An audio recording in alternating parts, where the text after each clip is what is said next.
Hola chicos, buenas tardes, ¿qué tal estáis? Espero que os encontréis bien y nada, yo creo que ya después de casi 2 meses ya sí que nos queda menos, ya está en el horizonte la desescalada y nada, simplemente animaos a terminar las tareas, ya sabéis que me las tenéis que enviar en un plazo de tiempo que cada vez es más corto y a estudiar cada una de las cuestiones que yo creo que en cada vídeo os he especificado pues aquellas cuestiones que son más importantes de cada tema y espero que las estéis estudiando.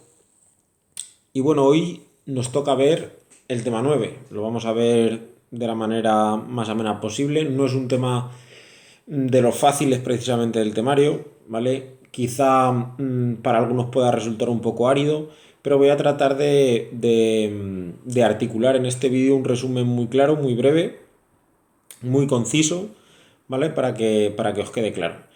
El tema 9 es el de las primeras civilizaciones y se centra fundamentalmente en los casos de Egipto y de Mesopotamia, ¿de acuerdo? Os digo ya que en este tema os tenéis que centrar en lo que es el epígrafe 2, que es un epígrafe largo, ¿vale? Que contiene pues cuáles serán las principales características de Mesopotamia y Egipto. De hecho, el epígrafe, ese epígrafe 2 se llama Principales características de Mesopotamia y Egipto. Hay 7 características y yo lo que quiero es que me sepáis citar y explicar brevemente cada una de esas características eh, que dan sentido a lo que fue Egipto y a lo que fue Mesopotamia como las primeras civilizaciones urbanas de la historia. ¿De acuerdo? Pues como digo, que no se os olvide, ¿vale? Machacad ese epígrafe 2, esas 7 características, saber citarlas y saber resumirlas de manera breve, pero de manera concisa, que lo más importante, por supuesto, no pase desapercibido. Vale, si recordáis, introduciendo un poquito el tema, simplemente tratar de que hagamos memoria, ¿vale? Y si nos vamos al tema 5, el tema de la prehistoria, ya sabéis que ese tema, el tema de la prehistoria, lo acabamos aludiendo al Neolítico, que es la fase más reciente de la prehistoria. Recordad que más o menos inauguramos el Neolítico, pues es unos 10.000, 8.000 años pues antes de Cristo, fundamentalmente en el Próximo Oriente. Y recordad que caracterizábamos el Neolítico pues por la domesticación de los animales y de las plantas, dando lugar a una economía productora. ¿De acuerdo? Recordad que estábamos ahí, que vimos que tradicionalmente el Neolítico se ha considerado un gran salto adelante para la humanidad. Pues 4 o 5 milenios después de que las innovaciones neolíticas supusieran una auténtica revolución en el modo de entender la vida para todas las comunidades humanas que habitaban en el planeta, pues tiene lugar una nueva vuelta de tuerca, ¿vale? Una nueva transformación que supondrá otro salto adelante o otro cambio, depende cómo lo queramos interpretar, para las comunidades humanas. Pues como os digo, aproximadamente hace 4.000, o sea, perdón, hace 6.000 años, es decir, 4 milenios antes de Cristo, en el milenio cuarto antes de Cristo, como lo queramos decir, la nomenclatura me es indiferente, mientras me la razonéis y me digáis lo apropiado, no me importa que utilicéis unas frases u otras, un concepto u otro. Bien, pues como digo, en el cuarto milenio, durante el cuarto milenio antes de Cristo, en los valles de los grandes ríos de todo el planeta, como pueden ser el río Tigris, el río Éufrates, ¿vale? El río Nilo, pues tienen lugar importantes transformaciones en los grupos humanos que allí viven, que allí se dan cita, dando lugar a lo que se ha conocido como las primeras civilizaciones urbanas, que nosotros vamos a centrar en dos, ¿vale? Podríamos estudiar también los casos de la India y de China, pero nosotros nos vamos a centrar solo en dos, en Mesopotamia y en Egipto, ¿de acuerdo? Bien, pues vamos a ver cuáles son esas 7 características que confluyen y que explican por qué Egipto y Mesopotamia son las primeras civilizaciones urbanas de la historia. Y ya os digo que esas 7 características son las que vosotros debéis manejar, debéis conocer, debéis saber citar y explicar. Vale, vamos con la primera de esas características. ¿Cuál es la primera característica de Egipto y Mesopotamia, de esas primeras civilizaciones urbanas? Pues la primera característica a la que hemos de aludir es el aumento de la producción agraria, la formación de un excedente de producción. Bueno, ya sabéis que en los valles de los grandes ríos, que como decimos es donde tiene lugar la génesis de las civilizaciones egipcia y mesopotámica, pues las condiciones ambientales eran muy favorables para el cultivo, lo que unido al conocimiento por parte de esas civilizaciones de técnicas de drenaje y de irrigación, dieron lugar a una agricultura tremendamente productiva, ¿vale? Que generaba excedente, es decir, los grupos humanos producían más alimento del que necesitaban, ¿vale? A eso nos referimos cuando citamos la palabra excedente. ¿Qué permitió la existencia de excedentes? Pues lo que permite la existencia de excedentes es que existan grupos humanos que no se dedican a la agricultura. Es decir, que no toda la sociedad, no toda la sociedad se dedica a producir alimentos, sino que con que se dedique una parte, un segmento de la población es suficiente, porque se produce mucho, la agricultura es muy fértil, muy productiva. Entonces, ¿qué pasa? Que surgirán otros oficios, surgirán artesanos, surgirán comerciantes, surgirán militares, surgirán religiosos, ¿vale? Y ya sabéis, cuando esto pasa, cuando surgen distintos grupos, cada grupo tiene unos intereses distintos y lo que suele pasar es que existen conflictos, existen jerarquías, existen desigualdades. Por lo tanto, caminamos de la mano de la forja de un excedente, caminamos hacia la división social del trabajo y fundamentalmente hacia la jerarquización social. ¿A qué nos referimos con jerarquización? Pues precisamente a eso, a que existen unas jerarquías claras, valga la redundancia, y las sociedades son cada vez más complejas. Bien. En segundo lugar, en el seno de estas primeras civilizaciones urbanas, lo que tiene lugar son importantes progresos técnicos que se van a manifestar fundamentalmente en el conocimiento de la metalurgia, por un lado, y en el avance importantísimo de los transportes. Quizá pues, el progreso técnico más importante sea el de la metalurgia. ¿Por qué? ¿Qué es la metalurgia? Pues bien, la metalurgia consiste en que yo fundo minerales metálicos, relleno un molde y a partir de ahí construyo herramientas, armas, en función de mis necesidades, en función del diseño previo que yo haya escenificado en ese molde. Esto lo que permite es pues, mejorar las actividades agrícolas, mejorar el resto de actividades económicas y, por supuesto, poder afrontar un conflicto bélico con mayores garantías. ¿Vale?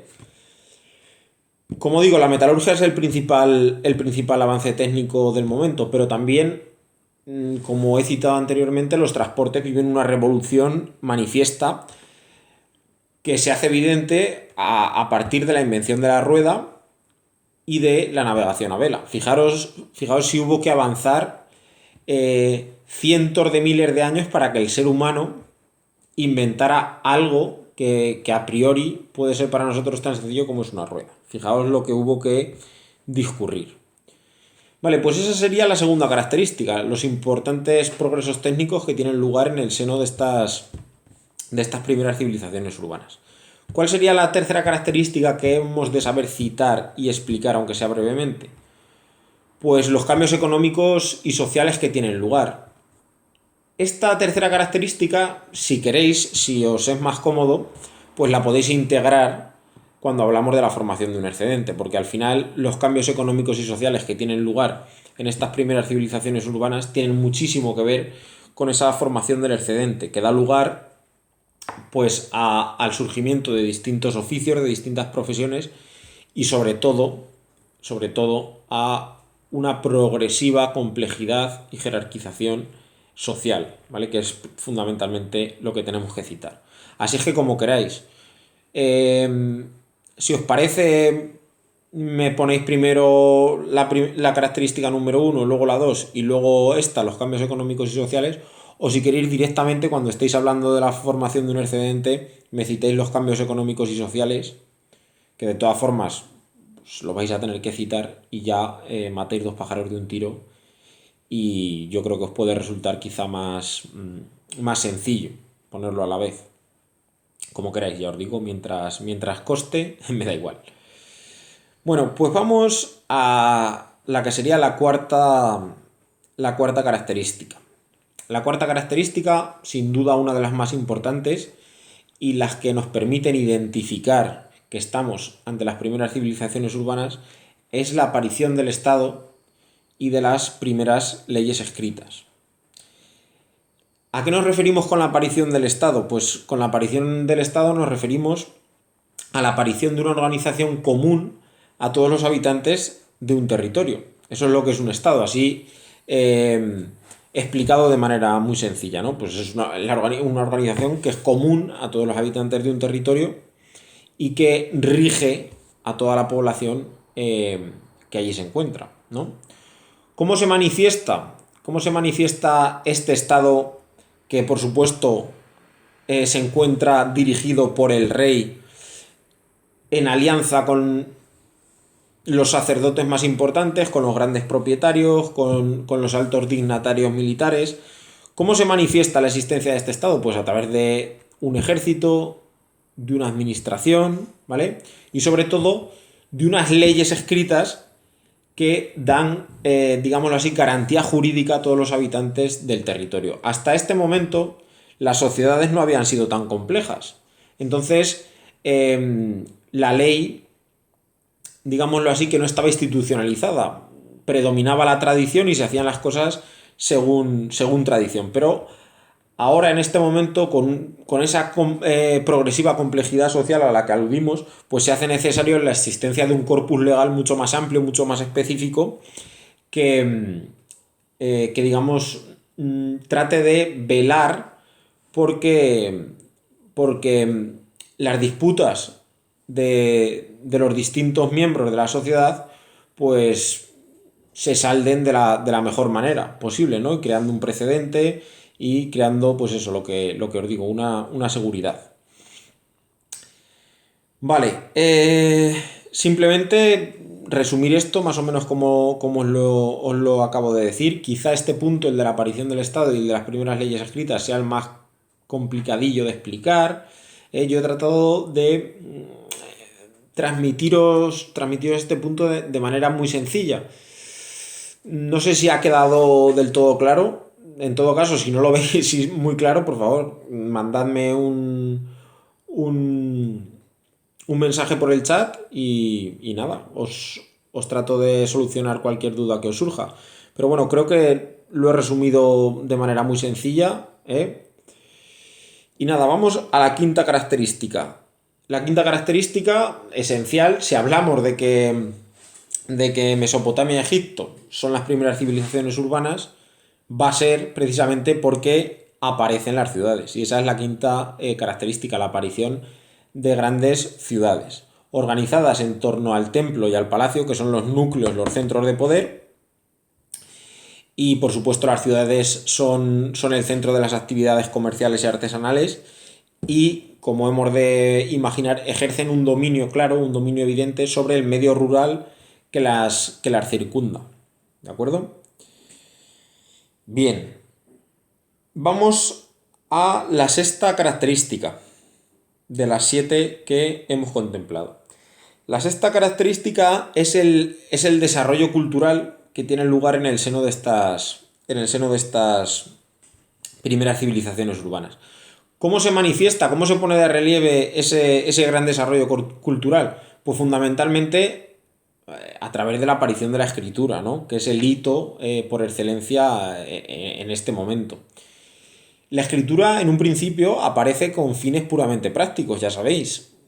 Estamos ante sociedades cada vez más complejas que tienen que registrar, que tienen que controlar un montón de cosas. Ya no estamos hablando de tribus, ya no estamos hablando de pequeños agrupamientos de 1000 o 2000 personas. Estamos hablando ya de núcleos de población muy, muy importantes, muy, muy complejos, donde asistimos a una división social del trabajo, donde existen jerarquías, donde hay que controlar la producción agrícola. En fin, la escritura surge como un instrumento necesario para todo eso, para organizar esas sociedades cada vez más complejas. Lo que pasa es que luego la escritura pues adoptará otro tipo de funciones, pues servirá para entretenernos a través de la literatura, o servirá para conmemorar a los difuntos a través de inscripciones en placas funerarias, etcétera, etcétera, ¿vale? Junto a la escritura también destaca el gran desarrollo que vive en este momento la astronomía, que viven las matemáticas, la medicina, ¿vale?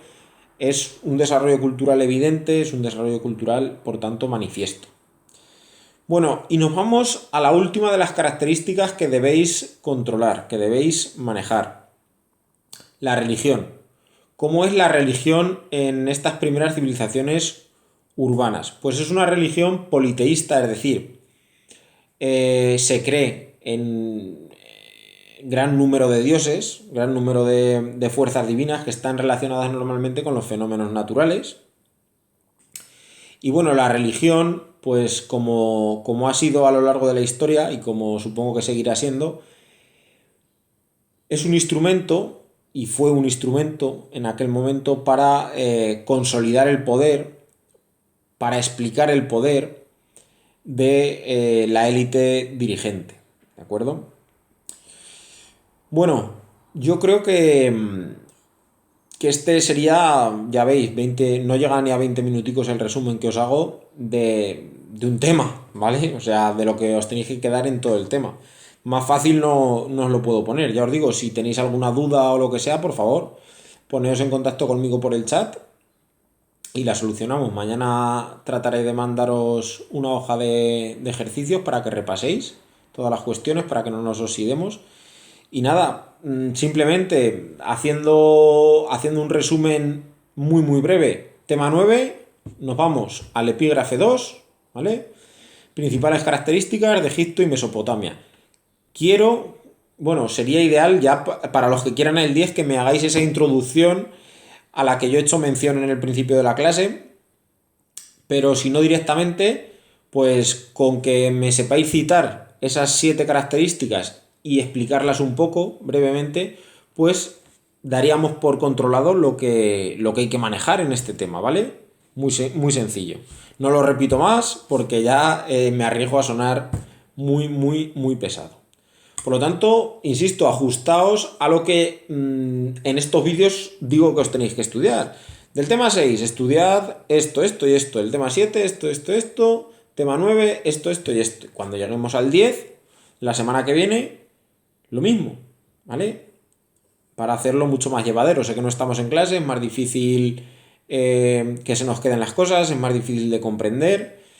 Sé también que la situación no acompaña para estudiar, no son momentos fáciles para nadie, pero bueno, intentad que el estudio nos sirva como distracción, ¿vale? Y nada, espero que nos veamos muy pronto. Un saludo y cuidaos mucho.